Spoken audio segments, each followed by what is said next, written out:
Şundaq dedi. Vaqt aniq emas. Lekin Amerika Qo'shma Shtatlari hukumati Tayvandagi ish boshqarish o'rnini, Amerika Qo'shma Shtatlarining Tayvandagi ish boshqarish o'rnini qo'g'dash uchun qorong'ulikda jang qilguvchi qismlarni Tayvanga avatadi dedi. Bu araliqda shunday chiqqanida esingizda bormi? Biz bu to'g'rida sizga leksiya so'zlagan edik, vatandosh, esingizda bormi? Bugun bu ish yana ko'tarilib chiqdi. Bugun Shitao 19-ayning 2-kundagi YouTube'ga so'zlagan so'zda shunday dedi. Ya'ni Shitao nima dedi? Balki bu Shitaoning o'zining ko'z qarashidir. Yoki boshqa yoqdan kelgan ko'z qarashdir. Nima dedi? Dediki, hozirgi Jungo Amerika Qo'shma Shtatlari o'rtasida bo'layotgan savdo urushi bu bir dastlabki boshlanish. Bu dastlabki ish.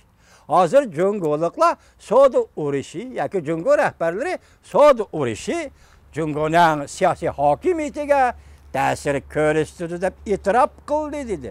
Buni o'zingiz e'tirof qilibsiz, Xo'shidin apandi, Yarishari gazeti. Siz Markaziy komitetning qanoti ostidagi gazet, Markaziy komitetning qanoti ostida tahrirlik qiladigan tahrirsiz. Xo'shidin apandi, qarang. Demak, bu yerda nima demoqchi bo'lyapti? Kompartiya o'zi e'tirof qilibdi. Savdo urushi Jungoning siyosiy hokimiyatiga ta'sir ko'rsatdi debdi. Biz buni tahlil qilaylikmi, Xo'shidin apandi? Ruxsat qilamsiz? Unda bo'lsa yalpigishni qo'lingizga elib olib anglab turingizmi? Tarlab ketadigan ish chiqdaymi, Xo'shidin apandi? Shuni yalpigishni qo'lingizga elib olib lapildatib tarlamay turib meni so'zimga quloq soling. Savdo urushi Kompartiya o'zi e'tirof qildi, Jungoning siyosiy hokimiyati ta'sir ko'rsatdi. Demak, bugun savdo urushi sizning mantaqangiz bo'yicha tadqiq qilgan, tahlil qilganda, bugun savdo urushi bu birinchi qadam. Ikkinchi qadam Jungoning siyosiy hokimiyatiga ta'sir ko'rsatdi.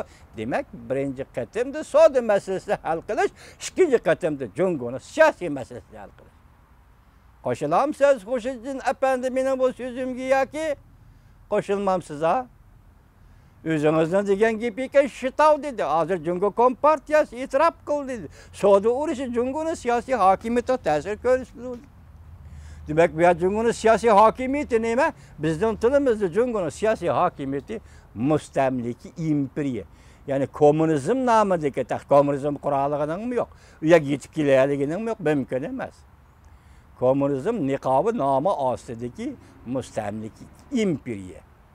Demak, siyosiy hokimiyatga ta'sir etdi degan gap Xitoyning mustamlikachilik hokimiyat, siyosiy hokimiyatiga ta'sir ko'rsatdi degan. Shundan qaraganda Xo'shidin apandi Amerika Qo'shma Shtatlari Davlat Majlisi Marko Rubio senator o'rtaq rais shundaq nopozliq arbob Kristofer Smitlarning Uyg'urlar to'g'risida va yig'ib olish lager to'g'risida Prezident Trampga xat yozib, shunga munosabatda Xitoy amaldorlari embargo qilish. Oqshom yana bir maqola ko'rdim, buni saqladimmi, saqlamadim bilmayman. Buni uyimdagilarga aytgan edim, darhol xo'sh xabar qilib, esimda qolishicha men buni izlab topaman. Vatandosh nima dedi? Agar ish Şinjan Uyghur Avtonom rayonida Uyg'urlarni yig'ib olish lageriga qamagan va u yerda azoblayotgan Xitoy kompartiyasining yerlik amaldorlarini embargo qilish bilan boshlanadigan bo'lsa.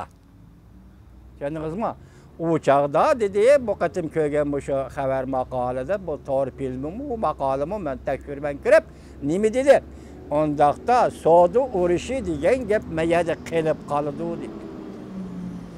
Savdo urushi degan gap mayada qilib qoldi. Ondaqda Jungoda pul muomala urushi boshlanadi. Amerika Jungo o'rtasida pul muomala urushi boshlanadi. Bu intayin xatarlik dedi. Xo'shidin apandi kechiring.